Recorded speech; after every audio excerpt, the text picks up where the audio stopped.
All right. All right. There we go. We're on. We're on. Cheers. Cheers. Cheers. What are we drinking today, Howie?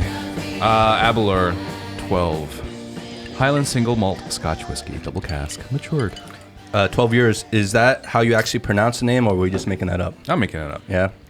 But I think so. Aberlour. I mean, I'm using Sounds common about right. sense to read it. Ooh, this is It's nice. It hits Context you afterwards. clues. I think it's nice though. This hits you afterwards. There's Really? I think it's a really very smooth. no, it's smooth. It is smooth, but it's a very unique taste. Mm-hmm. Right after, I can't describe it. Almost a sort of bitterness, but a pleasant. Oh, bitterness. I don't get the bitterness. You get bitterness? I get a little bit of bitterness. What say you, Santron? I say it's like a. There's like a bitter, but that's not the right word I want to use. It's Like oaky. yes, Right? very very wood. Yeah, very like- wood, very yeah, wood. like very, and that's what's creating like the bitter taste. Yes. kind of like Yes. I agree with All that. right, I'm trying to go with you right now about the whole bitter thing because I don't get the bitter, but I know what you're talking about. There is a sharp taste to it. It hits you like a few seconds after. You know Yeah. what I'm saying? You don't get it right away. But I think it's really smooth. It's actually pretty nice. it is a nice one. it's warm. Yeah. So let's introduce our guest, Justin. Santron, Hey, thanks for being here, man. my pleasure. Thanks for having me here. Welcome to the show. Thank you. Thank you. So, look, we get a lot of fitness people around on our show. We've interviewed a few, and even on our own, we've had a few episodes where we talk about, fitness, health, nutrition, general well-being. But it seems to me, what little I know about you, it seems to me that you come at it from a very different perspective, in a different very way. You're kind of very outside the box. I mean, obviously, you're a very accomplished dancer. Shit. You performed with people like Beyonce, Kelly Rowland, Mariah Carey, Rihanna. I mean, the list goes on and on. And you do what is called you're what is called an intuitive, energetic healer. So I guess, can you introduce yourself and, in your own words, kind of just describe a little bit about what it is exactly you do? Yeah. So yes, I'm Santron. Hey, hi, hey. The most important thing I do is heal myself. That means I go in and listen to what my body is saying. That means I sit with myself. That means I'm breathing in and really just taking a moment to like hear what's happening. It's always an internal dialogue, and not just like the voice, but the feeling. And so I'm listening for the feeling throughout my body and seeing what's happening. How does it feel? And is that the outcome that I'm looking for? Is that feeling going to match what I want to experience in my outer world? And that's something you can do throughout the entire body. We have learned to hold on to emotion, and that stored emotion over time, it accumulates, and then it becomes something more dense, like I said, and that's when it turns into a growth of some sort. That's when it turns into sickness. That's when it turns into dis-ease. And so my job is to, scan my body and hear, listening to my voice, and just tune in. Check in with myself. And it's something, meditation is a nice ground floor of just checking in, breathing, being with yourself. And then once we're connected, that's when we can ask and use intuition to guide us into what needs to be loved on the most. And that comes with just practicing it like anything else. There's no one person in the world, to me, that can do it better or more. It's just a matter of you putting it to work, putting it to use. We learn to walk, we learn to speak, we learn to do many things, and it's just because we kept doing it. So the more we listen to that voice, the more we'll always know which way to go. And I use that same approach to guide people in fitness. When the mind is clear, when the mind is connected, you're going to approach fitness a bit different. Your body's going to respond a bit different. And so instead of rushing off of the street and the train because you're late, you want to get to the class, you're actually working yourself up to then take that stress and put it on the bike, or put it, into the weights, or, and it's good to get it out. Yes. But if I can go into it with a more stable mindset, a more balanced mindset, then my body's going to respond that way, and my workout's going to be that much more effective. So maybe I don't have to punish myself. I don't have to punish my body. Maybe I can actually enjoy my session. Maybe I can actually enjoy my body. Maybe I can enjoy the music. So that's overall what I do. I do that with clients. I do that with groups, group fitness. And that's actually what brought me here to Shanghai, is opening a place called Powerhouse. And We kept looking for names and just building the brand, and all of it was rooted in the empowerment of you. How do you activate your healing? How do you activate your happiness? How do you activate whatever it is you want to create? Oftentimes we look for a teacher or a healer or a doctor to fix and heal us and make us feel great, a loved one, our partner, husband, wife, whomever, and it just isn't the case. Maybe if I see you, I'll see a mirror of my happiness. Maybe if I see you, I might see a mirror of my anger too, and that's okay, but I'm responsible for my feelings, always. Like we're always looking outwardly for the solution when you're saying it's internal, and it's always internal. And we hear it, and we hear it, and we see it, but the truth is we know it, though. We actually do know it. We have learned, we've been trained yet to look outwardly for sure, but the more we experience on our own, the more we realize it was me that decided to respond that way. It was me that decided to react this way. It was me that perceived a certain thing that way. That's very interesting, because even in previous episodes, we talked about, whenever we talk about fitness and health in general, traditionally, a lot of people just only gravitate towards the physical side of it. Mm-hmm. Working out, running, eating healthy, these things, which are all important, of course. Mm-hmm. But they get so fixated on just the physical aspect, we kind of oftentimes forget about the entire mental aspect, which is arguably even more important sometimes, right? Mm-hmm. Than the physical. So am I accurate in saying like what you're doing is just kind of more focusing on that mental aspect? The lifestyle itself. So the tools that we mentioned in class, and class being, we're on a bike, right? We're riding to rhythm, and it is something where you get to strengthen your mind, you get to strengthen your entire body, your full body. And so while we're on the bike, we're also working the core section, we're working the arms. And so we do that in different ways. But the main thing is riding together to rhythm, because it's more powerful. You feel more connected to being in the moment. And that rhythm, that music, it just gets into your bones, into your veins, and it just makes you want to move. And so it also brings you into a state of just being in the moment. And when we're in the moment, that's where the answers are. What you were just saying about, focusing on the present and even, answering questions of your path and clarity and whatnot. I mean, is that what the majority of the people who have signed up for this, that's what they're seeking? Or are they seeking more on a physical change? I'm trying to understand this. Yeah. Whoever's listening or who's interested, they can maybe understand, what makes you different from, let's say, Soul Cycle or some other place. Absolutely. So that's where we get into the intention, right? So whether you came in for the physical change, because that's going to happen, it's inevitable. But some people still, they will show up, they'll take all the actions, they'll do the work, and for some reason they still are holding on to weight. They're still holding on to the heaviness, and it's like, well, why is that? And it's simply because that's why I get into the mind, because when the mind is safe, when the mind is open, when the mind is happy, when the mind is free, then the body follows that. And so that's why I tap into the mind, and I believe that's why people keep coming back, because that's that's the root of it, for me and my experience. And so if you're coming to, people that come to lose weight, it's going to happen. And that's just one of the byproducts. But the deeper thing is, it's not just fitness. It's not just, a place where we burn calories. We actually get to feel good. We actually get to walk out feeling a bit more empowered than we did before we walked in.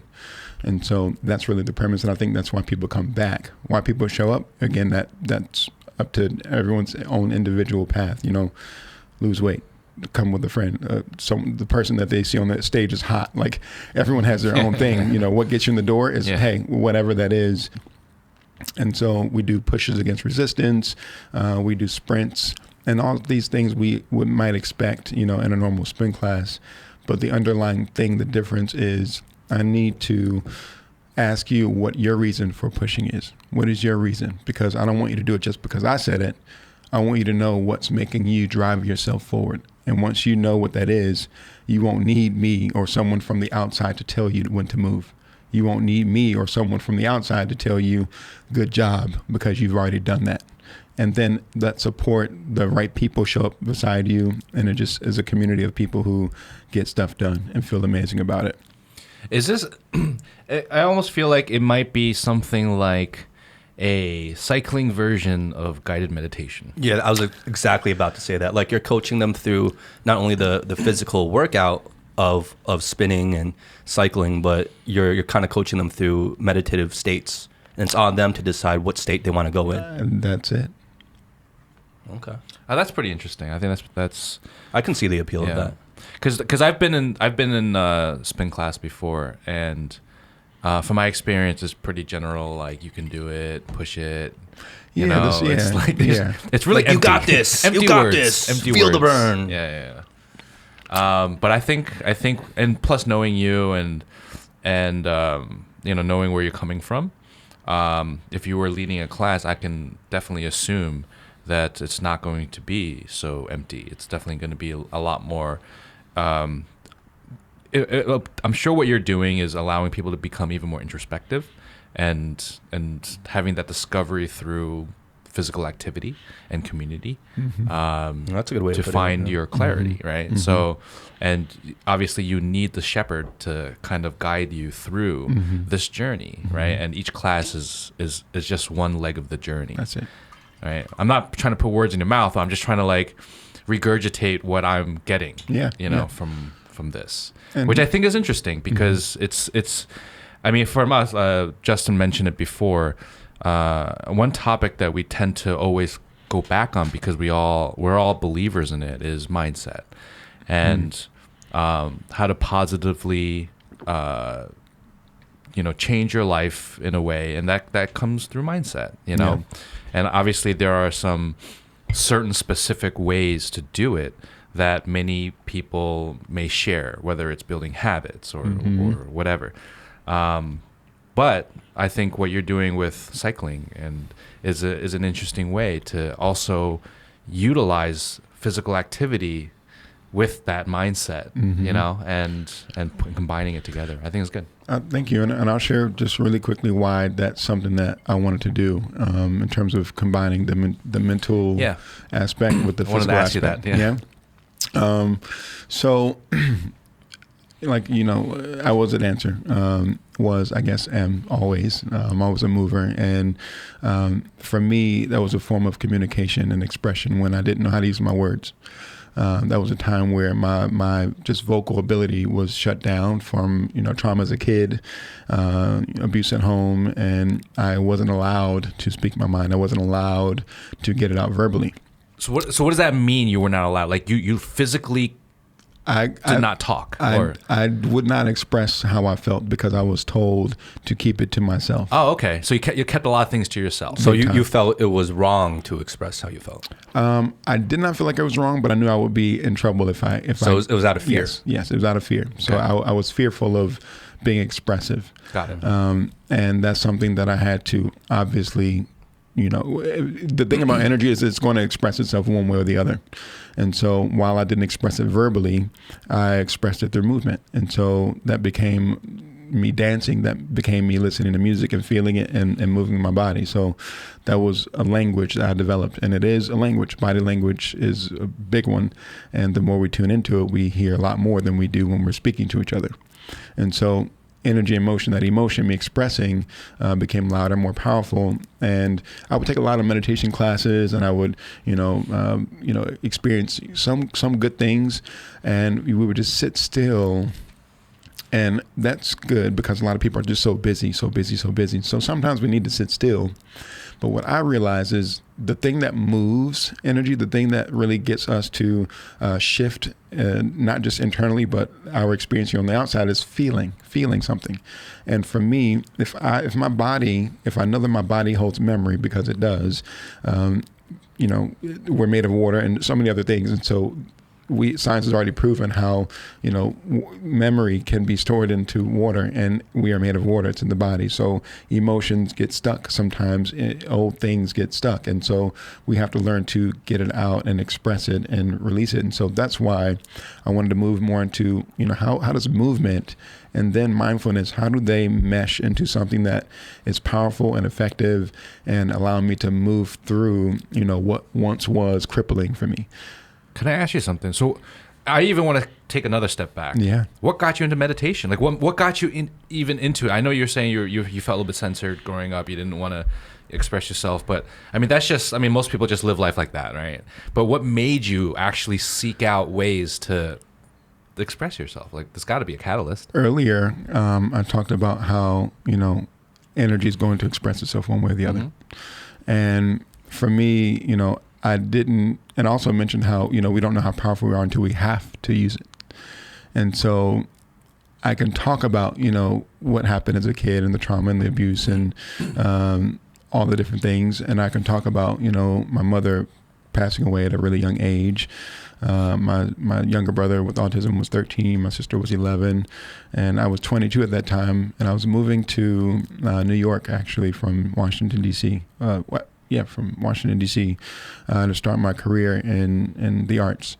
And the month I was moving to New York is when she passed out of nowhere. She was 43, passed away from heart disease. Yeah. And I didn't know, what, like, it was like, huh? She's young, she's active. She was actually finishing her degree in university. She was living, and then she wasn't, in terms of the physical reality that I knew her. And that allowed me to, one, be frozen, one, be in shock. And then I had to start picking up pieces because she had actually had a conversation with me a week before. And I didn't know, why she brought it up, but she said, I want to talk to you about my will.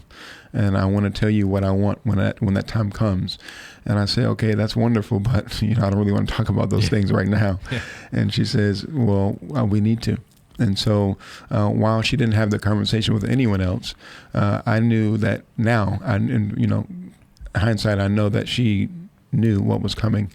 And so it happened, and when trauma happens, we respond in many different ways. It's a grief process. There's many different layers to that. And so for me at that time, I knew church, I knew religion, I knew Christianity. That's what I knew. And that was a tool, as all of it is a tool. And for me, there's no one right or wrong way. There's a tool based on where you are in the world, based on what you're exposed to. We're all given different tools and different resources to cope, to heal, to grow. And that was my tool at the time. So I learned to pray. I learned to open myself up to, there has to be something greater. There has to be a better way than just me, this being an ending and my life no longer being the same. My mother and I were very, very, very close, and not just as mother and son, but our really, really good friendship. And that was something that felt like it was ripped from me. And I would obviously go through many holidays and many birthdays and many other things, Mother's Days, and just with a feeling of lack, with a feeling of loss. And when I feel that in my body, that's obviously transmitting toxins now in my body, so I don't feel good. I'm unhealthy. And so it was a need. Meditation found me because I realized, while prayer is definitely a powerful thing that I've experienced, I can't speak for anyone else anywhere in the world, but I know that there are things I've spoken, and I know that I've spoken them on the behalf of other people that I love, and those people didn't know what I spoke. And then I will get a phone call from that person saying, hey, I know that in general you've been praying for me, but I want you to know that yesterday was the best I felt in months. And they didn't know that I prayed for them the night before that.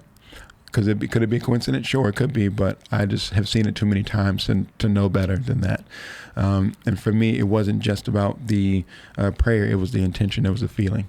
And so the more I experienced that, and I wanted to open my lens to more than just religion. I wanted to open up to what does it mean to be a human being? What are all the different ways that people get to that state of being? As you change internally, then your outer world changes. And I started meeting people and, experiencing a church in LA even that introduced me to the mindfulness aspect and kind of fusing the two together, religion and meditation. And to me, it's all connected. It's all in there, one way or the other. And for me, meditation was, how do I, clear my mind? How do I just be in the moment? And that's, as I started asking for other tools than just what I knew, it found me. And so, that's why I've really come to know that I don't have to search for it. I just have to start feeling into it and knowing that this is something I'm ready for. And somehow it comes. Some person comes. Even being here with you two, like I literally have been asking for a place to share and be myself and be heard, in this way, because I do know that there are tools that I've learned that work for me and work for my clients, and it's time to get it out. You can't hold on to these things. You have to share it. And so I'm grateful to both of you for having me here. Thank you. Yeah, definitely. I mean, thank you for coming. Grateful to have you here. But is there, because there's a lot of beliefs out there, right? And if we talk about religion in terms of the traditional forms of religion, obviously, there's a bunch. Yep.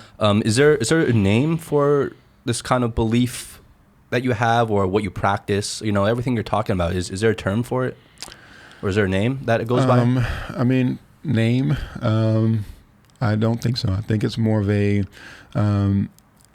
literally, for me, balance means, what do I need right now? What tool do I need right now?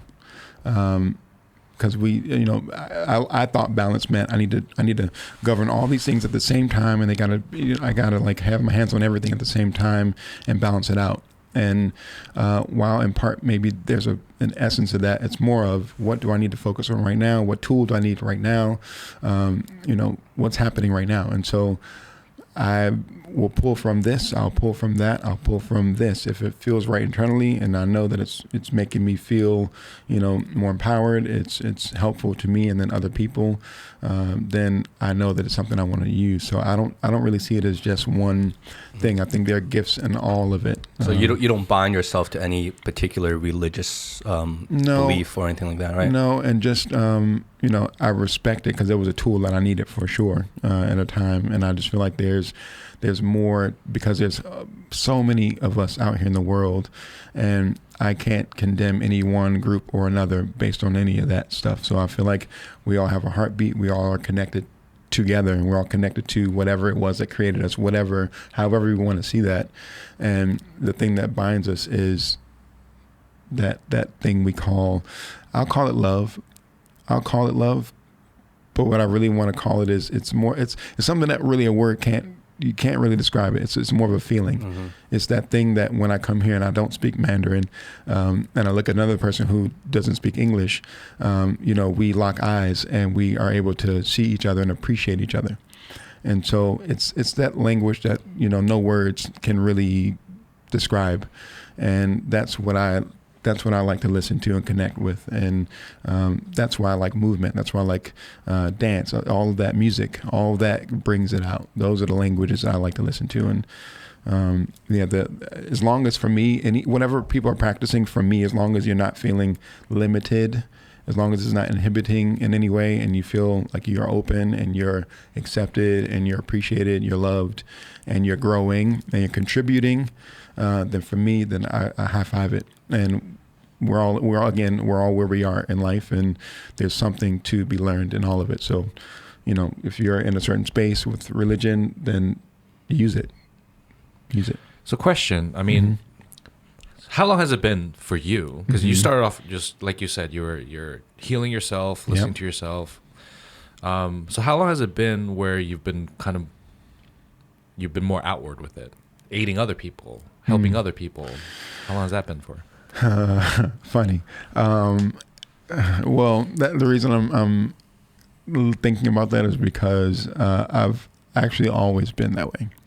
I've always been, when I was in maybe third grade, I was what you call a peer mediator, and that's where, I would sit with two people who had some sort of altercation. And that young, you already, wow. Yeah. High school is the peer helper.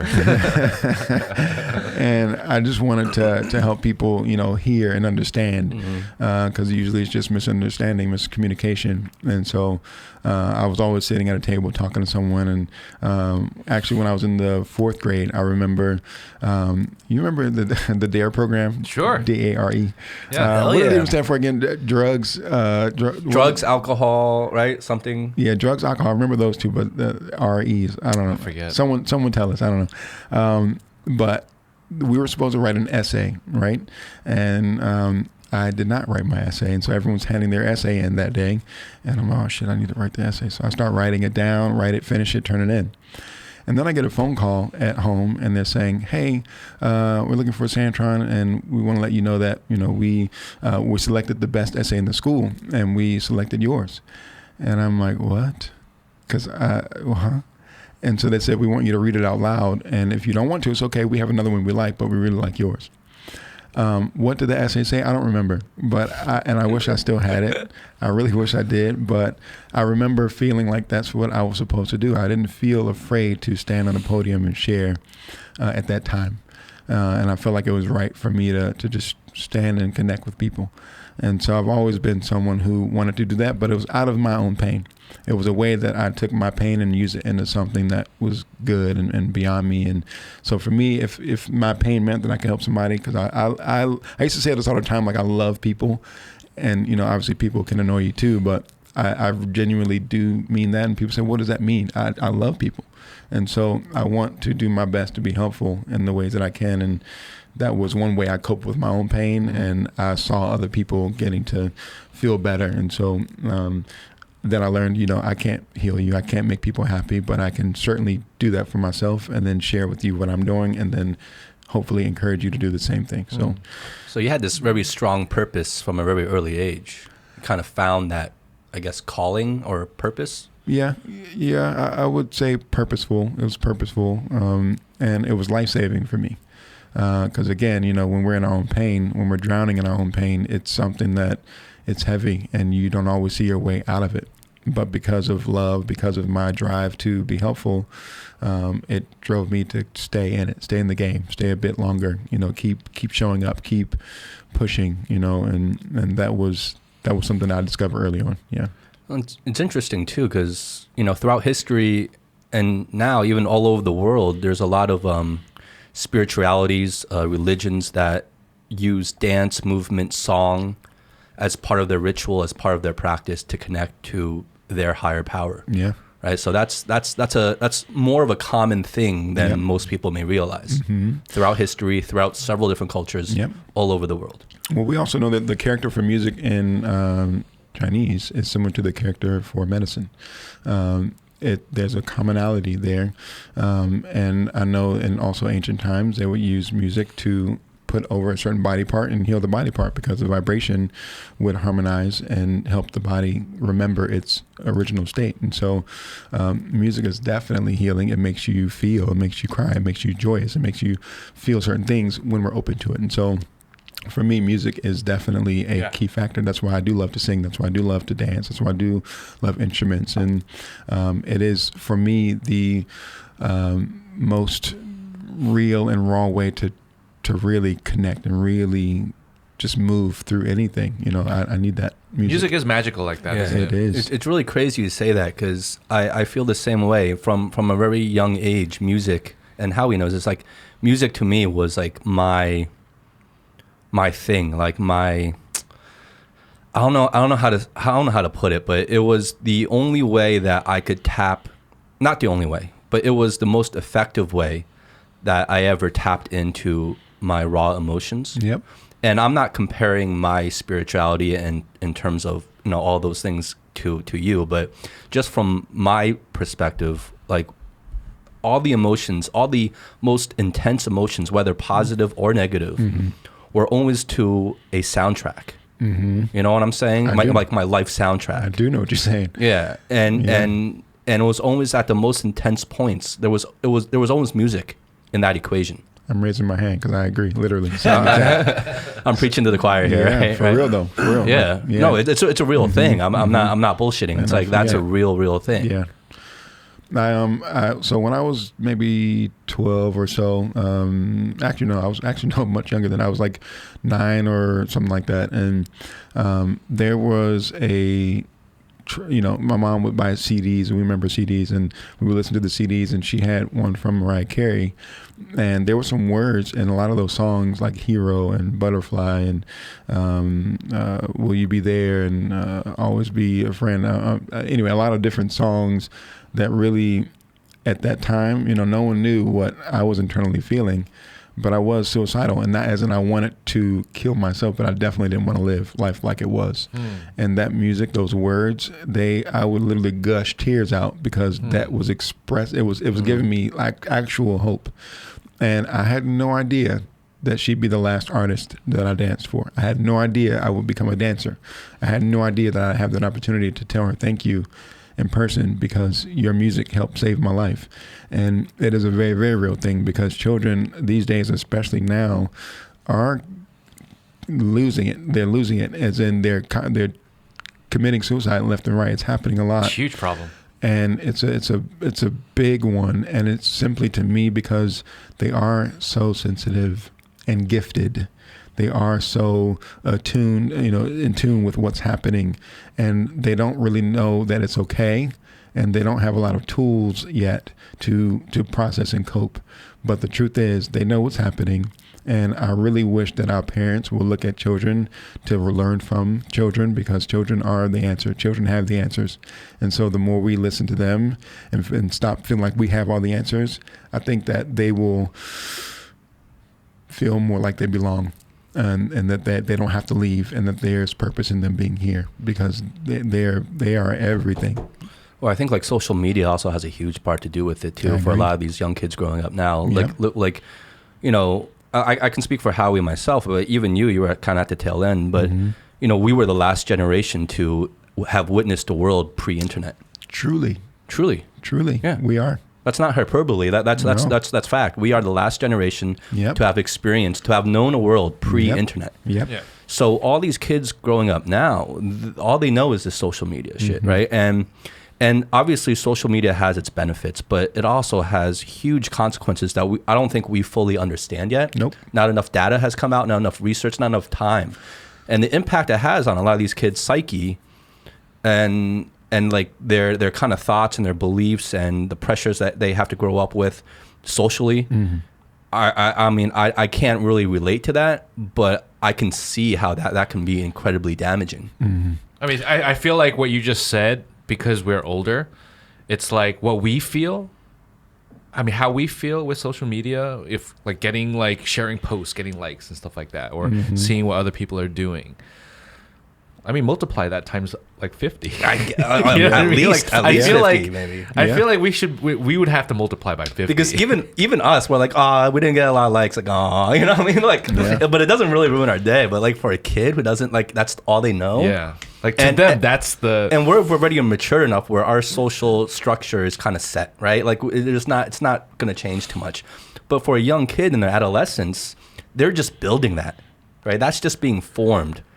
And so this social structure and their social hierarchy and how much they're liked and the friends that they keep around, that's a huge part to do with their mental psyche and their mental well-being. Right? Yeah. It's that community that's needing to be formed. It's that, what is my place in my community? What is my value in my community? And that's why kids talk in class. That's why kids talk to each other. It's not so much because they don't want to be great students. It's more so because the most important things are relationships. And so those are the things we're building, and we're, it's human. That's right. And so those essential basic things we're trying to figure out and sort out. And so, kids like, I don't know what to think of myself because of what I'm seeing on the screen. And that's why I really hope that kids have more tools, and I want to teach that more, and other people who already are. Thank you, because, we need to be able to just let our kids know, like, you're good. And if you see something in someone else and it's empowering you to keep growing, wonderful, great. But the idea of lack, it's not a real thing unless we decide for us that it is. So it's more about, I can see a possibility in the world based on what's on my screen, but it's not my reality necessarily. It's not. I can actually still create my own thing. I can still be my own person. So it sounds like, from your own words, it sounds like a lot of kind of what sparked this path that you're on now as an adult really came from the earlier trauma in your life, right? And you mentioned obviously one huge part, if not the part, is really the passing of your mother. Were there other traumas that you went through that kind of grew out of this, or what was the trauma like, and how did you get out of it? So in spirituality, and I'm saying that first because I have to I have to look through that lens of what is the message that came from the trauma. So, I don't necessarily need to relive the trauma. I don't necessarily need to re-feel it, but I need to look at it and say, what was the message from what I experienced? Because of my early years of devaluing myself, not feeling like I was heard, not feeling like, my presence was really allowed, because there were certain spaces, stay here, be in a child's place, that type of thing, a lot of adults in my culture would kind of put a child down instead of the mutual respect that I feel children deserve. There was a lot of just the constant verbal abuse, and there was physical abuse that would follow. And anytime, a kid is in that state of mind for, a long time, and that accumulates, that's going to continue to transcend into adulthood. Was this from other kids, this abuse? Or who was this from? Well, it starts at home. Okay. And so it was my mom's boyfriend. My father, in the American system, it's already out there, and we can look at it from any angle, but it's already out there that a lot of drugs were put into black neighborhoods in, certain cities.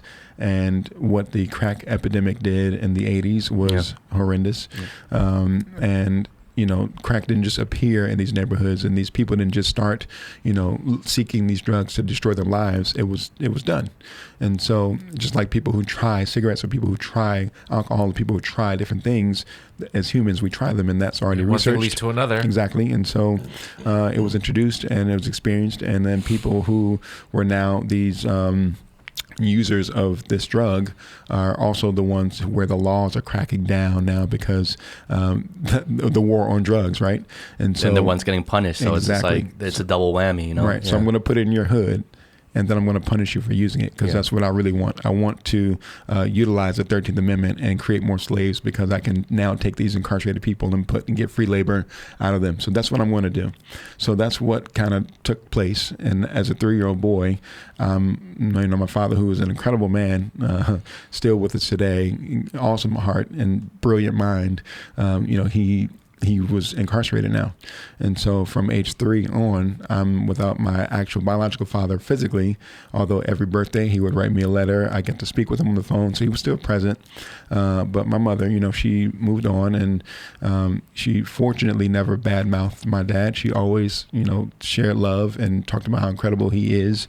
And my mom's family, they all love him. And so that was a gift. That was one gift that I definitely appreciate. You lucked out. I did, big time, because we know that's not the common thing. Yeah. And so there was that. But then there's this new guy who, who's trying to prove himself and be something that he feels like he's not, apparently, because he was pushing so hard. And he would target myself and my older brother at the time, and just continue to come down on us and talk crazy, and, verbally abuse my mom. And I didn't understand that, because I saw the intelligence and the beauty and the power that my mom is, and I just didn't understand it. And so I'm witnessing this from about age 4 on to age 12. The two wonderful things that came from that was my younger brother and my younger sister. They became, they were born, I was 9 and then 11 when they both came into the world. And so while those are the gifts, the trauma was still the trauma. I come home from school and, get a I guess you would say a beating, because I got ice cubes out of the freezer, and he told me not to do that. And it's like,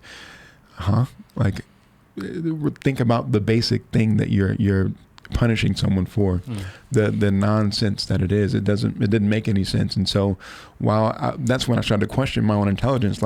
Am I missing something? I don't get it. Am I the crazy one? And because you're the adult, and I'm told that you're the one that's supposed to know the way. And so that's just not the case.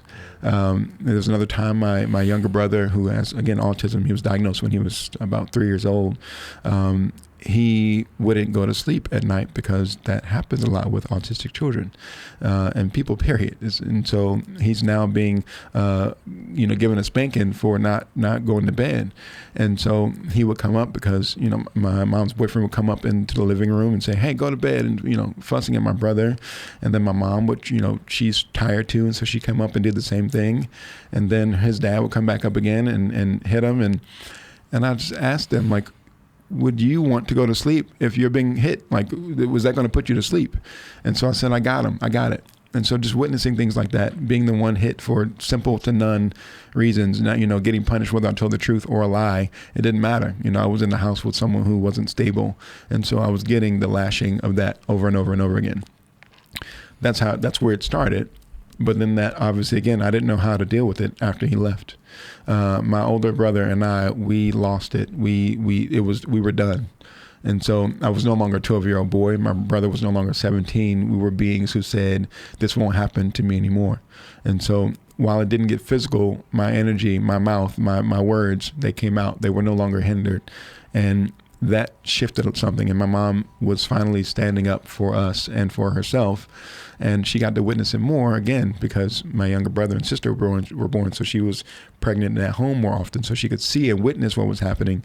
And so she couldn't turn a blind eye to it anymore. She had to really face it. And she did. And I'm proud of her for that too. And so while that, that was the thing, that those events took place, again, I didn't know how to process what had happened for the last 8 years. And so I took that energy into being a young adult and looking for my value, looking for, my own answers, trying not to stay depressed. Thank you. Wanting the suicidal thoughts to leave because I'm feeling deeply and I don't understand it. I don't have the tools yet. And so one thing that happened actually as a young adult, I was searching for my value. I was searching for my being accepted. And I was actually in clubs and I was drinking and partying. And fortunately, alcohol wasn't like a heavy thing.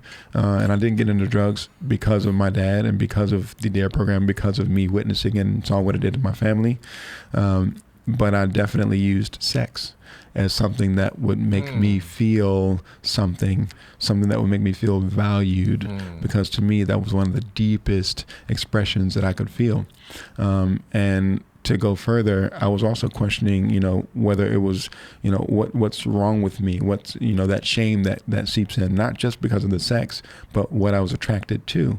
And so me being a brown male from Washington, D.C., and being in the church and, actually even being someone who, after my mom passed, became a youth minister, you would not dare be someone who was gay and be in the church and leading people.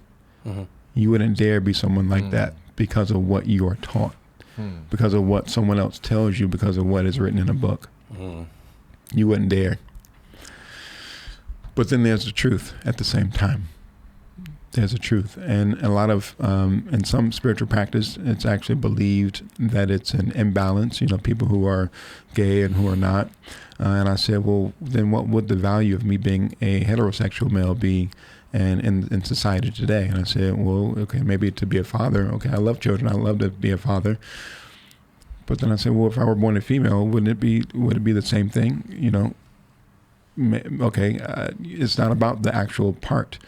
And so that's when I started looking deeper and looking beyond just the role of having children, because we also know many men and women who are heterosexual who can't have children or don't have children. So, okay, there has to be a deeper meaning behind being a male or female then. And so me being a male and me being a brown male in this lifetime, but with this message and with these experiences, I believe it's more of me, what I look like, and then the words that will come through my mouth are a portal and an image for people who look like myself and other people to see another way other than what they're used to. And so the way that a beautiful young blonde woman would stand in front of, a population, she's going to hit home in certain areas that they can relate to.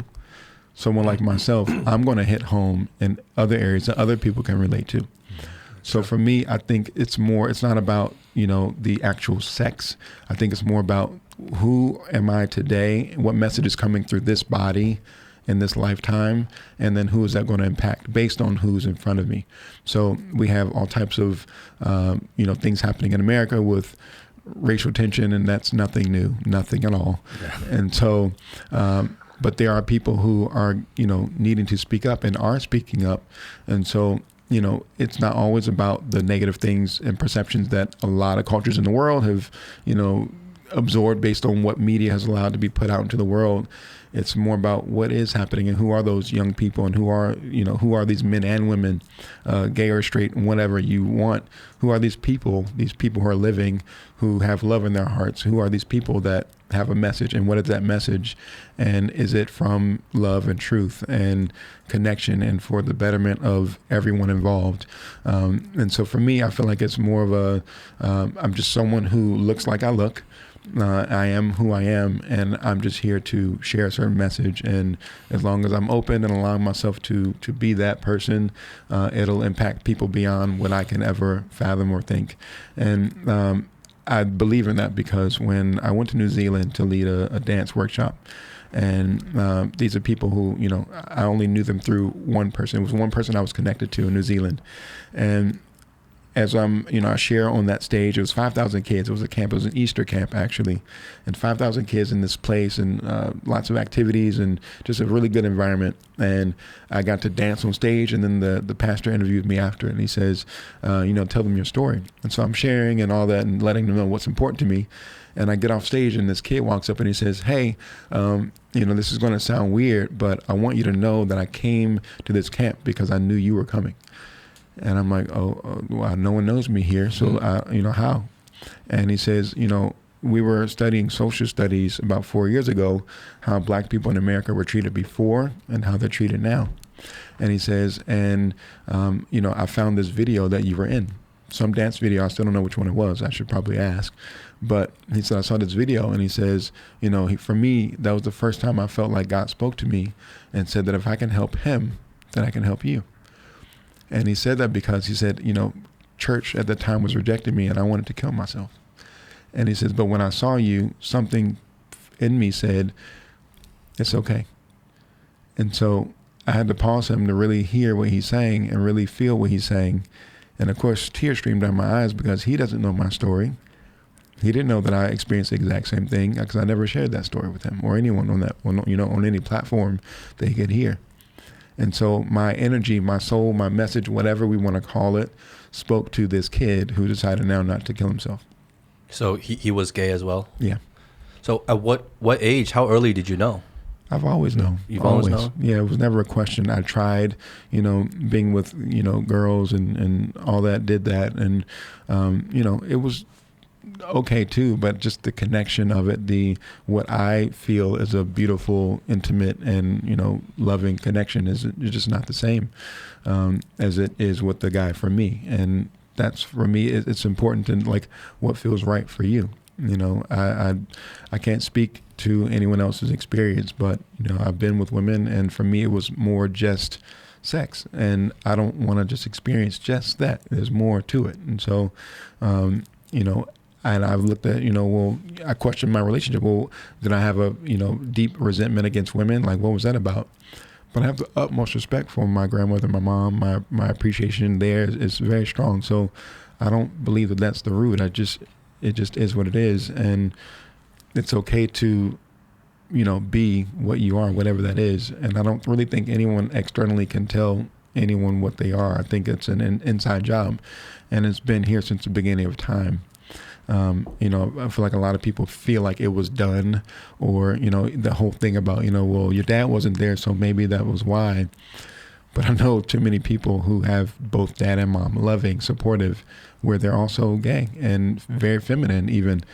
So it's none of those things. It's your soul's expression in your body, whatever that is. I'm not confused. It's just ignorant people. Yeah. Well, the whole dad thing, the dad thing argument would be going down like a Freudian rabbit hole, really, right? Mm-hmm.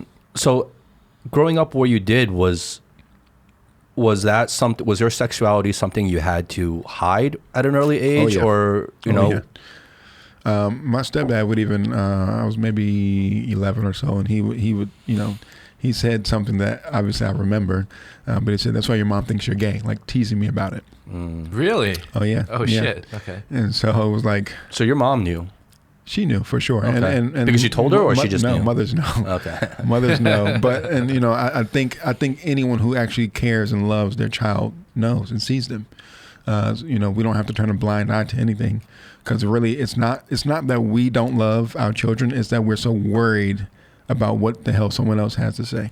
I asked my grandmother, I said, Grandma, you know, what is it really that makes you feel like, you know, being gay is wrong? And I said, is it just what you know, what religion says, or do you in your heart feel like, you know, I'm wrong, or that I'm bad, or what is that?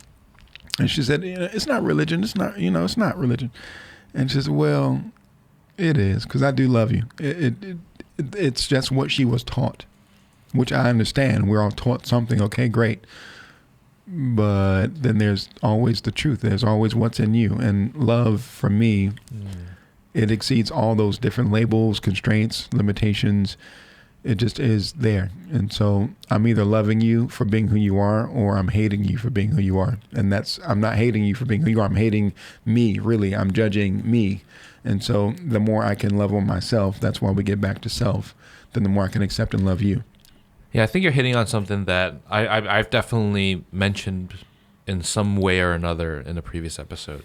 But I firmly believe, as closed-minded as this comment may sound, that the majority of people, I mean, majority being over 50%, whatever that number is, I don't know. It's not scientific.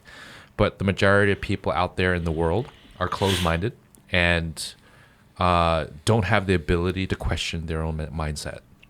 You know, because they're just either, whether you want to call it sheepish mentality, you know, going with the flow, feeling like the tribalism, like needing to be part of the greater group. Yep. Or denial. You know, or denial. I mean, there's a lot of different reasons, but the majority, over 50% of the human population, do not allow themselves to have the ability to question themselves or question the big idea. Guess where that starts? Where does it start? At home, in school, how we're trained to listen to the adults instead of listening to ourselves, how we are not allowed to question things because this is what it is instead of what are the other possibilities. And so we are not allowed to question, even in religion. We're not allowed to question because this is the law. This is what it is. This is just, there's no other option. And so you don't allow yourself to think of the possibilities. You don't allow yourself to be imaginative and really explore other elements of what, you know, could exist out there somewhere. And so that conditioning, that continued path of, I'm telling you this, you know, 1 + 1 is 2. Well, it might not actually be. There might be more elements to what is. What if it's not a given? Exactly. Yeah. And so for me, it's that constant conditioning, and that's why it is what it is. And then we're either enabled, you know, we're not allowed to, we're not, you know, we can't fathom this cognitive dissonance. And we're like, I'm now, what? I'm angry because you're now bringing this idea to me that is going against everything that I know. But it's just, everything externally is just that. What's in your inner world, what's in my inner world, that's up to me to discover. And that, again, my mom passing and, you know, the way I was treated early on, those things made me question, made me ask. And I remember a time where I didn't really question anything. I didn't really ask questions. And that is, to me, the lack of intelligence when I'm not asking questions. And so the more questions I ask, the more my engine is moving, I'm going to get answers, and I'm getting them. And that's just how I've experienced it. So sounds like it's a blessing that you actually went through some shit because it 1, made you 1,000%. Not only is it a blessing, it sounds like a miracle you turned out the way you did. You know, so loving, intelligent. Like, you know, you seem like a very put together person, right? Like, you have your shit together, it seems like. You know, I think most people who kind of go through that, and you had some added on kind of challenges, I guess, societal, than you know, than a quote unquote normal person, right, or a straight person would, and you still come out of all that, still having so much love in your heart is nothing short of miraculous, really. I don't know how you find the strength to still be so loving through all that shit. You know what I'm saying? I appreciate it, and I'll say that it's more of a, it's just a thing that just is, because I will share too, like, even, you know, I'm 33 now, even before I came here, if I'm not in active mode of healing myself still now, if I'm not in active mode of helping someone, then I'm feeling the other things, I'm seeing the other things, and it makes it hell.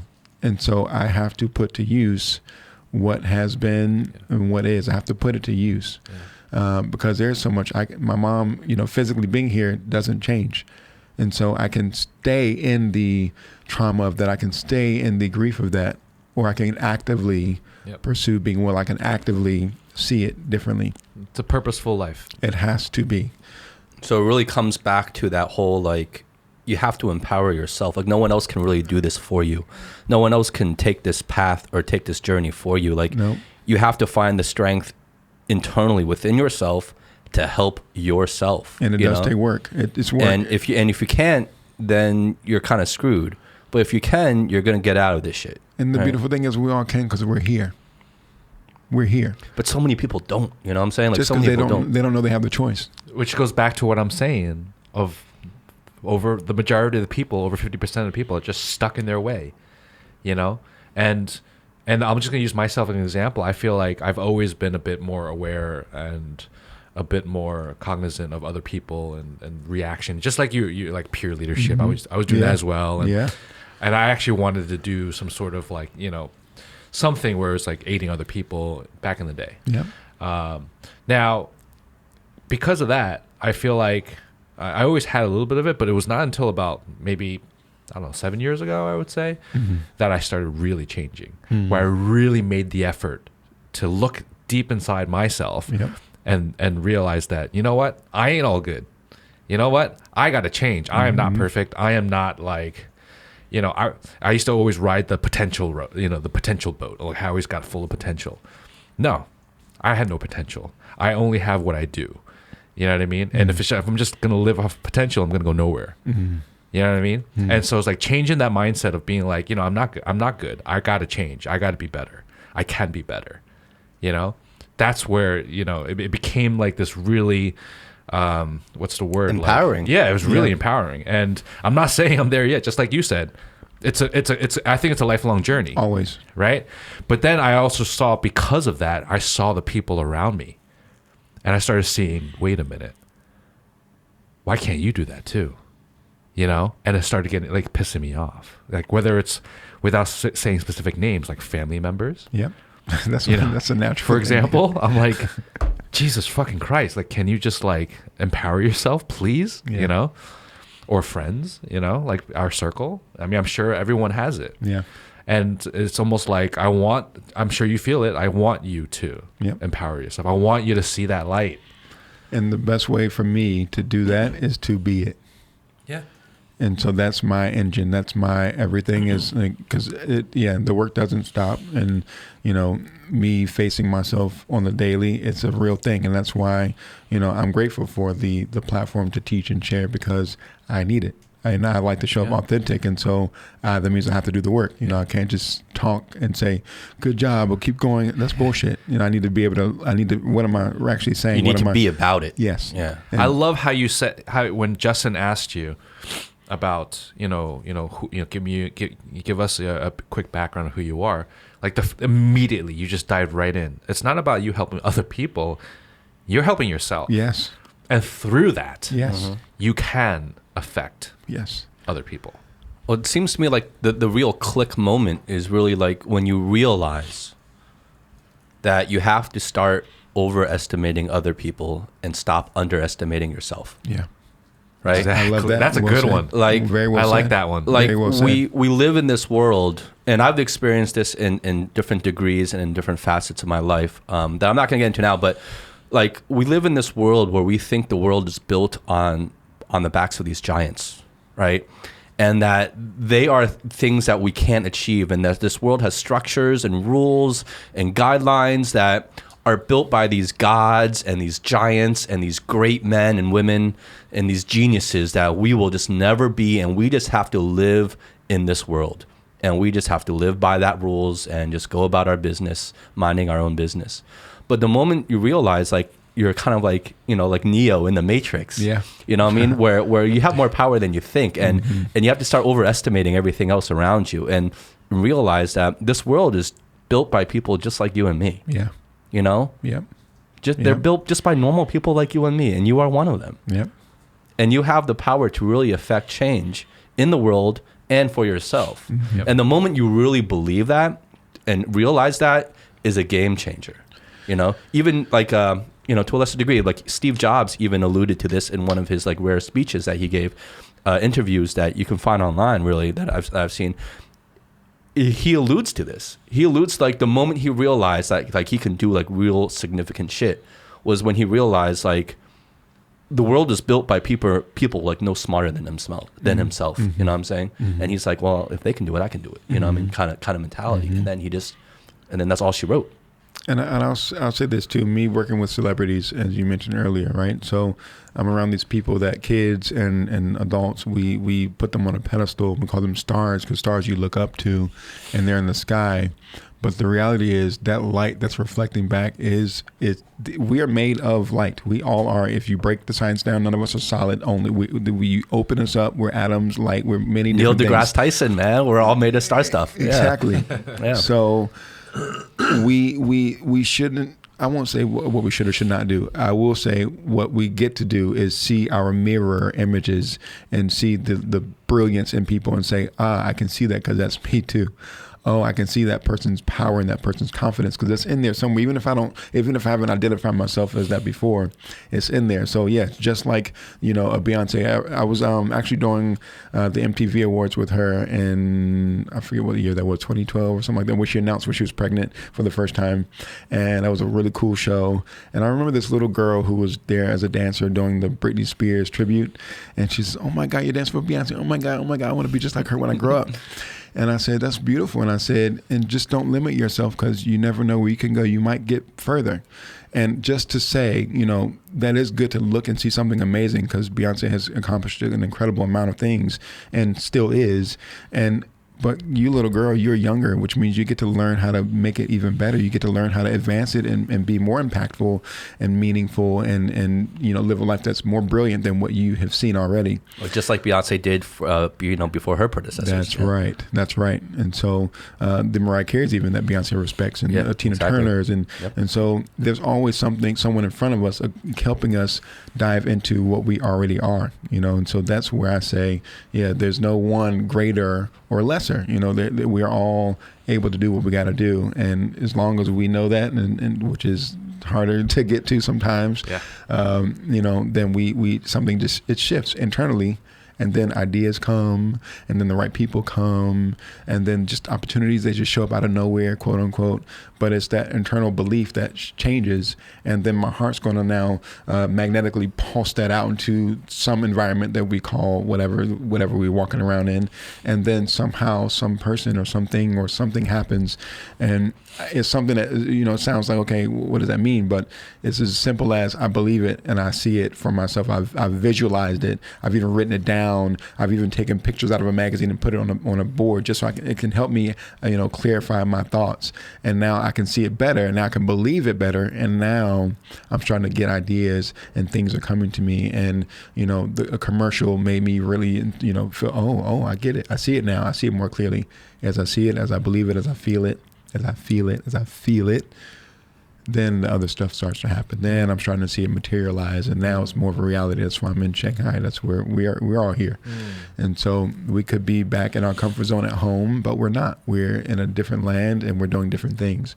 And no one else is, you know, incapable of doing that same thing. So that is so important, right? It's because actually just what you're just saying right now is it's action, right?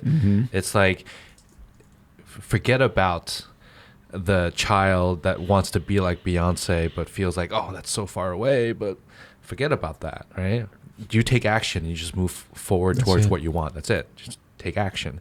And just like you're saying, you're putting it out there. It's like the universe has this way to bring you what you need, right?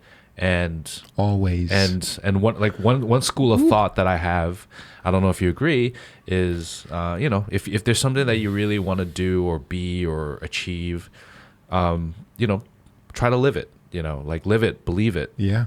talk about it, Yeah. in a humble way, but Yeah. like, in that way. But just by putting it out there, quote unquote, the universe will give you, right? Give you opportunity, will give you people, will give you chances. But what does that really mean in a scientific way?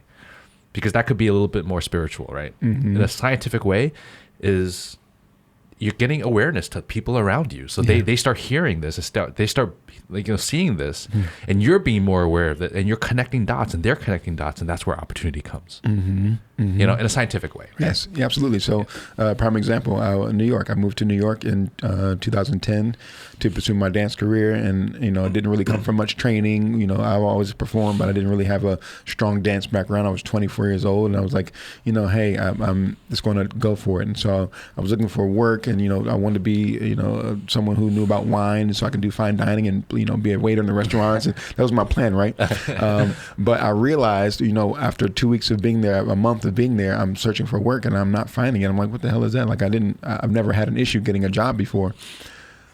And then one night I'm up, typing out a resume and filling out an application, and realize, oh, I didn't move here to work a damn job.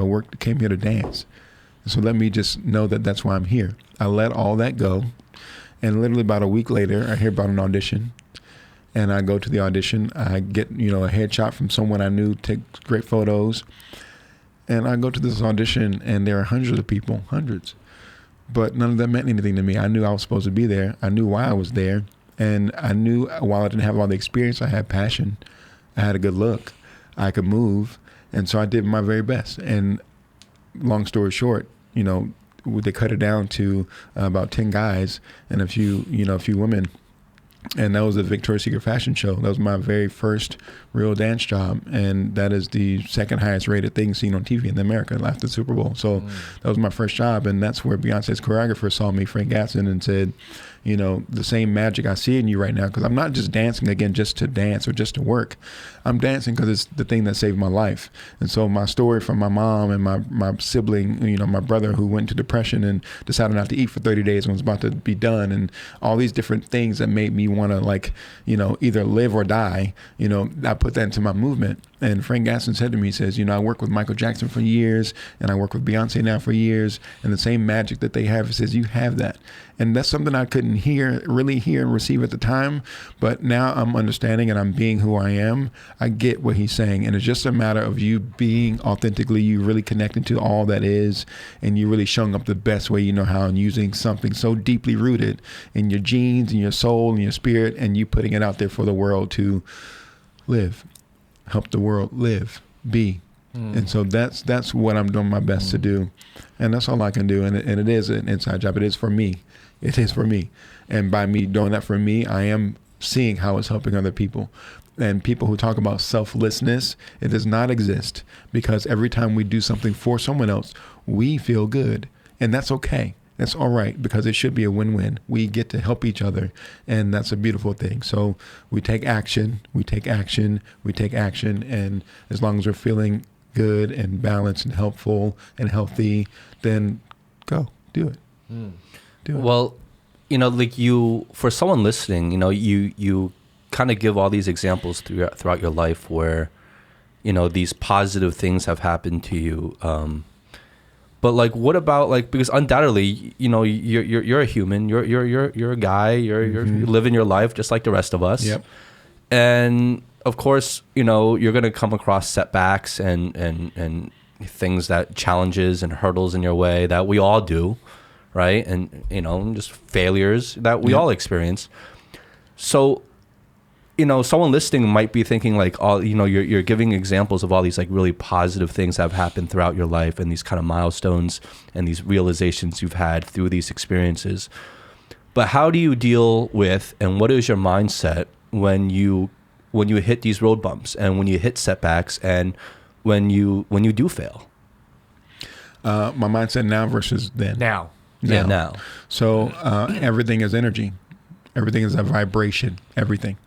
And so if I'm not aligned, if my energy is not aligned with that outcome, then I need to look at my life. What are all the areas of my life, and how am I feeling in those areas of life? So if I'm wanting to expand my business, but me as a person, I don't feel like I'm, having a good relationship with finances right now, then that's going to impact how I show up in my business. Is going to impact me. So I have to look at all the areas of my life, and I have to feel into those areas and make sure I feel confident and feel a good relationship with each individual area. Right.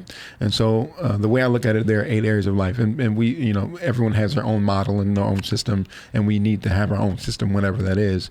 And so for me, there's family, there are finances, there's social life, which, we talk about relationships, friends, all the things, dating even. There is physical, there's mental, there is spiritual, and there is passion, hobby, which is a big one that I'm currently working on.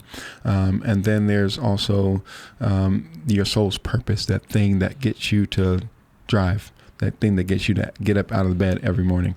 And so if my relationship with those areas are healthy, and I scale them between a 1 and a 10, and it is a feeling, it's an intuitive feeling. And if they're always above, between a 7 and above, then I'm doing pretty decent in that area. And the second that something doesn't work out the way that I want it to, I just need to check my energy and my match and my vibrational match for this thing. What does that mean, though? Checking your energy, like. So dive in a little bit. Exactly. So when I'm in the meditative state, when I'm connected, when I'm feeling balanced, I'm not in my stress, I'm not like in my head about, worrying about things. As long as I'm connected to myself, I'm breathing, I'm good, then I can go into those areas. I have to check those areas of life. And I literally will close my eyes, and I will just feel what is my relationship with finances right now. And if it's above a 7, then good, great. If it's not, if it's below a 7, if it's a 6 or under, then what actions do I need to take that's going to create the highest, the greatest impact in this area of my life? What action do I need to take? Is it just that I need to appreciate what I do have? Is it that I need to, feel like I'm respecting my money? So when I get money, I do pay myself first, not my bills. I pay me first. And then, I put a little bit to the side, and maybe I can put a little bit to, some sort of charity that I actually believe in, that I can track and say, okay, the good work is being done here. Like, am I being responsible in this area of my life? And then I look at the other areas. And is it above a 7 out of 10? And so once I've gone through every area, for me lately, it has been passion, hobby. I need to feel like no matter what storm hits me, I'm feeling like I've won the lottery. So I'm good. I'm all right. I can take this hit because life is good anyway. I got my millions and billions and beyond. And so that's a feeling I want to create. And that means fun. That means doing things that make me feel like I'm growing. And sometimes that means I have to use my hands, whether I'm sketching or drawing or playing an instrument, something like that, where I feel like I'm growing. And so when I do this thing, then I'm like, oh, I'm all right, no matter what happens. And so for me, that's been lacking a little bit. And so what I'm doing now is finding these places where children are, and going in to just do dance workshops where I help them to just be okay with expressing, because that, again, when I look at childhood, that was a big one for me. We look at dance as a technique and as a skill, but there's a lot more to that. There's a lot more communication happening. And so that's something that's going to help invigorate me. I don't want to get paid for it. It's more of me devoting my time to it. And it's something I just enjoy. It's not about the money. It's not about, me being more fit. It's not about any of those things, except me just enjoying it and having fun, having a play time with myself, because we think that we're older and we're, adult, like when we are also just bigger children, and that's okay. Like, we need to have fun. We have to. It's fulfilling for you. That's the same as somebody else gambling or fishing or whatever. Something where you feel like you're growing and it's filling up your cup. You feel amazing. And so that's just what I look at. And once I feel like my vibration is good and that it's a match for this outcome, then I'm trusted and I believe that, and I take the actions that are going to put me in the direction. And that for me is how I check myself now. Well, I love what you said about like kind of adopting that I've already won mindset, and like anything bad that happens to you, you can kind of brush off. Yeah. Because like, oh, I already won. I already hit the lottery. Yeah. And that doesn't mean I'm not going to keep striving to improve and do things I love and do good. But if you have that mindset going forward, it becomes so much easier for you to do those things, because it lifts such a heavy weight off your back, Big time. where it frees you to actually progress even faster. Well, also, I feel like it also empowers you to be more brave. Yeah. Yeah, exactly. Because you just go right? for it. Yeah, You just go for it. You're less afraid of failure. You know, Yeah. like you know that episode we had, where it's just like people are so afraid of failing that they just stop doing anything. You know, they don't That's the take worst. action Yeah. because they're afraid to fail. They don't do it. They don't do anything. You know. I also deeply believe it's people that are afraid to actually really succeed and be powerful because it takes more responsibility, it takes more work. Yep. And I think that's a big one. And I'm saying that because that's what I've experienced a lot. And I didn't want to shine. I didn't want to be in the limelight because now I have to sustain it. Now people are you know, if Have I expectations. Yes, that's right. And so I've been allowing myself to just let all that go and just do what I came here to do. Just dive into it. Just go, take action. Just show up. And if I fall, okay, guess what? That's a part of it, and it's meant to be that. And then I get up because I'm alive and here I am. And so, you know, I've already conquered many different things. And that's not to say that, you know, my life is based on just what I've experienced already, but there's something driving me to go forward. And so what is that thing? You know, what is valuable to you right now? And if, you know, the thing that was giving me to go before was, you know, that was what it was, but now it might have changed, and that's okay too. My driving force may be a little different. And so as long as I'm moving forward, as long as I'm seeing that, yes, I've already won. And if it means that, like back when I would audition, for instance, I would be told no, for sure. And what do? Like, I'm not talented or gifted? Hell no. You get up, okay, great, awesome. Thank you for the opportunity. I got to take a free class, basically. I got to have an experience where I learned something and have fun. That's why I have to have fun, to make sure I'm enjoying myself. And then I keep it moving. You know, life goes on and we get to go on. That's such an important, I feel like that's such an important message that people need. And I say this not lightly, especially in China. Like what you just said right now is so important, because whether it's through professional life or whether it's through relationships, through loved ones or family or whatever, know that every opportunity or every situation that you put yourself in, if there's a negative outcome or it did not come out to what you expected, that's not the definition of who you are. No. And you just need to move on and continue on. Like the reason I'm saying this is because I just saw this article is like really big right now on social media in China. Is this girl committed suicide in a relationship because the guy was like controlling her and stuff like that, and like she's like, oh, why do I even live anymore and stuff like that, like heartbreak and all that stuff. And you hear that a lot here, you know, and it's almost like, okay, what, you get heartbroken and that's it, like you're worthless now, you know. It's like, Yeah, I hate those stories because it's like I mean, no one should ever kill themselves, but if you kill yourself because of your own like internal issues, and like, I mean, I can understand, I can kind of understand that maybe, but when you're killing yourself because of some other person, that's when it gets like, or a situation crazy that's for out me. of your It's like, control. what, really? Like, because someone else thinks of you this way, now you're gonna take your own life because of that fucking person? You know what I mean? It's like that's where I can't connect the dots. You know what I mean? Like I can sympathize, but I just can't understand it truly. It's a conditioning for me. It's a conditioning of like, your value matters most. And if you don't see value in me, then I damn sure don't see it in myself. But really, it's that I didn't see value in myself, and you had to show me that out loud. You're really just big. reconfirming that to me. Yes, big time. And that's what relationships are really for. So it's not about the fairy tale story only. It's more about the reflection of how am I treating myself, what am I thinking of myself, how do I feel about myself. And so the people around me have to match and show me that it just is what it is, so that I can say, I don't like the way that this person's speaking to me, I don't like the actions that they're taking. And so instead of me pointing the finger at them, I need to look at myself and start to make adjustments in my feeling. I do deserve to be treated with respect. I do deserve to be loved. I do deserve to be communicated with in a way that's respectful and fair and open. And so the more I see myself and appreciate myself, the more others do it. And I'll say it's a very simple tool that I've done, and it was me writing a list of things that I resonate with, as in I'll share one. I wrote that I am a legend, right? And I wrote that because my intention is I want what I do here to exceed way beyond my physical body. So I want any work that I do or any messages that I share or any music or anything like that to come through and last way beyond my time. And so I wrote that down on paper, and then 2 days later, people who didn't fucking know I wrote this list down, I walk into this building, and the people who I work with, and they're like, it's Santron, it's the man, it's the myth, it's the legend. Like, they didn't know I wrote that word. They've never said it. They've never done it. But it was my belief that had changed 2 days earlier, and then I got to hear that from someone out of their mouth. Just like when I was a kid, and my stepdad would say, call me stupid and all these things, and it was because I already felt stupid. I already felt that way because of the way that I was tight and stressed, and so I wasn't able to absorb lessons. I wasn't able to absorb, education. Well, you're also hypersensitive because your mindset is in that way. Mm-hmm. So you're hypersensitive to your surroundings. So if you hear certain things or you witness certain things, they get elevated, big time. Accentuated. Yep. Because if you're a negative person, and if anybody said anything close to negative to you, it gets accentuated. But if you're not feeling negative, feeling positive, someone says something, it's just going to bounce off of you. Literally. Well, it's like we're living in a cocoon that's lined with mirrors facing you.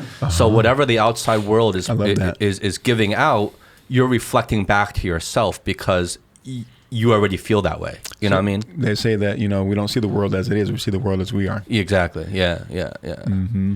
Mm-hmm. So going back a little bit, and not to change the subject, but this is something that because you're here, and I have to ask you these things because. It's not very often we get a guest that's performed with all these legends, right? So what was it like those experiences, kind of performing with all these great artists like Beyonce and Mariah Carey and Alicia Keys, Kelly Rowland, like all these legends. Great artists, these fucking legends, right? Living legends. And you even gave an example earlier that you said you had a lot of very personal and emotional experiences to the soundtrack of a lot of Mariah Carey songs. And there was one point where, obviously you've worked with her several times, but, you kind of tried to express that to her maybe. So what was that like meeting her? And she has no idea that you've went through all these like very significant personal experiences you had to her music. And what was that like meeting her and trying to convey that to her? Or did you try to convey that to her? Gratitude. That's what it felt like. Felt like I was grateful because I'm here. 1, 2, as a professional, I didn't lead in with that. I came to do my job well. And so I stayed professional, and then when the time felt right, because, we sometimes before we go into a meeting or before we go into a rehearsal, before we go into some situation, we like have this big plan of how we're going to do it. I'm going to say it just like this, and I'm going to stand up like this, and I'm going to, and so I just let all that go and just did my best to stay in the moment. And, the opportunity came where we were actually recording a video from her boyfriend, Brian Tanaka, which is a good friend of mine. And he was recording a video, and it just came out in that video of me sharing with her, I want to let you know that we're proud of you and we thank you. And, how your words, for me as a kid, it helped me stay alive because I was, I didn't want to live. And so thank you for the impact that you have and that you have had. And, not long after that, she won an Icon Award, and I got to perform on that with her. And so she made a speech about how, the people who share with me how my words save their lives. She says, I want you to know that's, it's saving my life, because she's also gone through a lot of, energetic changes. And so I was very grateful that she was empowered to share her story too. And so for me, working with people like her, it's just like, yep, because what I understood before I walked in the room is that they're not better than me, and definitely not, worse than me. We're all here, and we all are each other in a different way. Beyonce didn't look at me and say, well, he all right, so I'm gonna have him dance with me. No, she looked at me and she said, he's got something, and he's a beautiful person, and he's got skill and talent, and there's a power in there. She saw those things, and so she allowed it to be on her stage. Because as an artist who is seeking to be the best of the best, you want the best of the best beside you. And because I understood that, fortunately, I got to look at more of a mirror than someone who, I idolized. Someone I got to say, oh, you're beautiful and you're powerful and you're strong and you're intelligent and you're all these things. Oh, just like me. So what is it like working with them? Like are they very tough on the dancers, like Beyonce or like Mariah Carey? Like are they, because they get a rap as like, as like these divas, right? Especially Mariah Carey, right? She gets a rap like, she gets the reputation like she's this ultimate diva, right? So what was your experience actually, working with them? It's funny because, again, we talked about the world being a mirror, right? And so when I was working with different artists at different times of my life, I would experience them based on what I believed about myself. And so going back to Beyonce first, that was me really stepping into my power as a person trying something new, doing dance for the, real first time, and me doing all that I could. And so I was working my butt off. I was doing my best. I was the most fit I had been, all these different layers. And so when I got to work with her, it was the same thing. She was very hardworking. She wanted the best. She was in the moment, like she was pregnant while we were filming Level on Top music video, and I would see her taking a nap, but then getting up to dance full out after and be so engaging and so in it. And so her work ethic was through the roof, just like mine. I had to work my butt off at that time. And so she was kind, she was respectful, she handled her business. Did she have a lot of interaction with you guys? Quite a bit. In fact, if you look at the video Level on Top, I'm the guy on the far left with no shirt. And people say, why were you the only one with no shirt? It's not just, other guys are fit too, but we just happen to be changing, clothes, and we're trying to figure out what wardrobe we were going to, wear. And I didn't have on a shirt at the time. And she says, she looked at me and says, hey, you can keep your shirt off. And so that's how that happened. No. Jay-Z ain't got a body like that. Yep. No, yep. Hey, he does his thing. And so I just had to, appreciate those moments of working with someone like that at that time. She worked her butt off. Again, always respectful, always kind, silly even. I remember the time we were in rehearsal for Run the World, actually, and she's watching the dancers, and I'm over there eating almonds, right? And this is when I really felt like, okay, I'm actually with a celebrity, and I felt all really, really special. And so she asked her assistant to ask me for my almonds because she wanted some. She was hungry, and I said, Beyonce ate my almonds. But it was just a cool moment, but again, just very like down to earth. She was, direct and just, hardworking, but also like chill, not like she wasn't a diva in the sense of being disrespectful. And I feel like, if I were bringing an energy like that, then I might have experienced that, but I wasn't. And, every dancer, every person has their own experience. We're all in the same place, but everyone's having their own experience. And so mine was always good. There was a time in New Orleans we did Super Bowl, and that was an intense time for me as a person. My relationship at home was crazy at the time. It was stressful. And so it wasn't her. It was just the environment, even the people. Like, it was a heightened time. Was this for Beyonce, for Super Bowl? Yeah, Super Bowl with Beyonce. And it was like, wow, what, huh? It was just an intense time, but she was more quiet. That was a big moment for her for doing the Super Bowl, and so she was more focused, more in. And I didn't, at first I was like, did I do something? Again, going back into the introspection, did I do something? She's not really as warm, as I've known her to be. But it's not about me. It's about her, where she is and what she's focused on. And so I respected that, and I gave her, of course, space, and just it was what it was. And so all good experiences in terms of, my working with her. Nothing was wrong, Then going back into Alicia Keys, I smiled big on this one because I got to tour with her for a year all over the world. I love Alicia. And let me tell you. She seems like such a wonderful woman. I mean, I just can't, words again don't do it. She's someone who, it wasn't just her. Again, it's the people that, were attracted to the project. And so some of my closest friends still today are from that cast. And because they're incredible human beings to me and love them dearly. And Alicia, for me, I'll never forget, it was my birthday, and we were in Belgium, and we were backstage in the prayer circle before we went out, setting intention.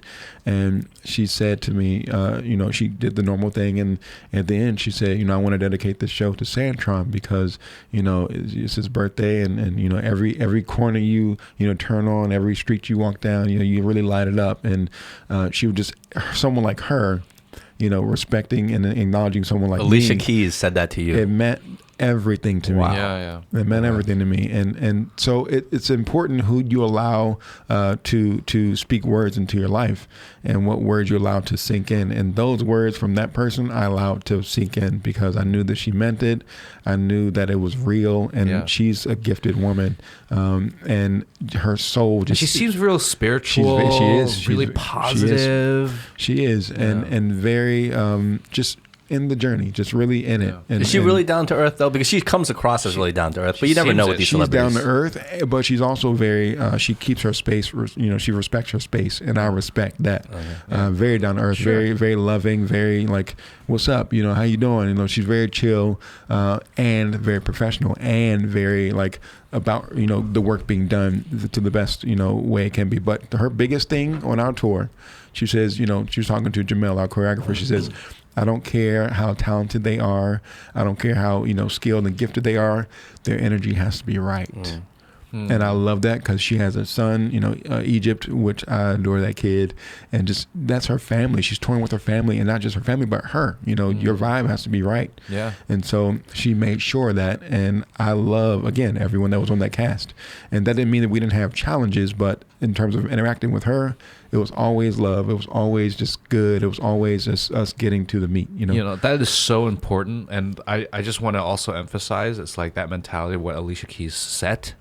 Of finding the right energy. I don't care how talented you are. I don't care what your resume is. That's right. The same thing as like, I feel like hiring in a company, right? Or like the company you keep, I don't care what your background is. I don't care how much of an ace you are. Yeah. Well, I don't care what diploma you have from what school, because at the end of the day, what does that really mean, right? What I mean? I care about who you are and what you stand for. Yeah.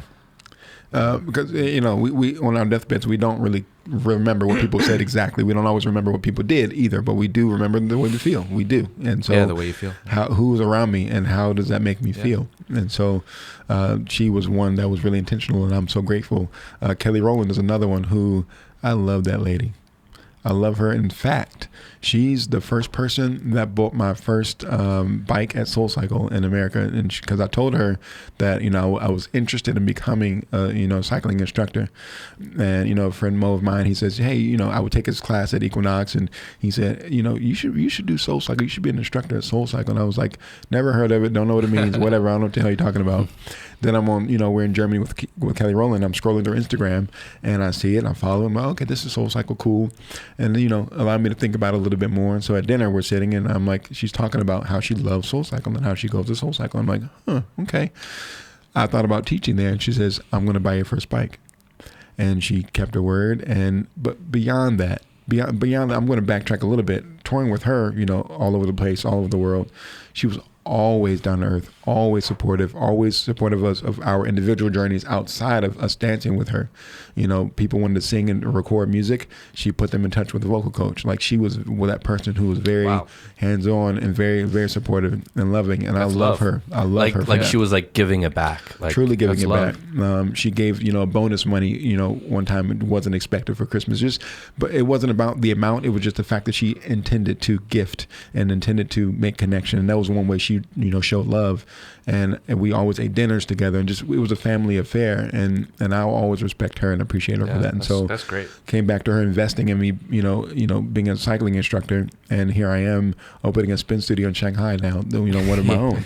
Yeah. So at that point, you didn't even know what these were. Like, you didn't even know what SoulCycle was. Like, you had no idea. Zero. And now you are here in Shanghai opening one of your own. At the Andas. Right. Right?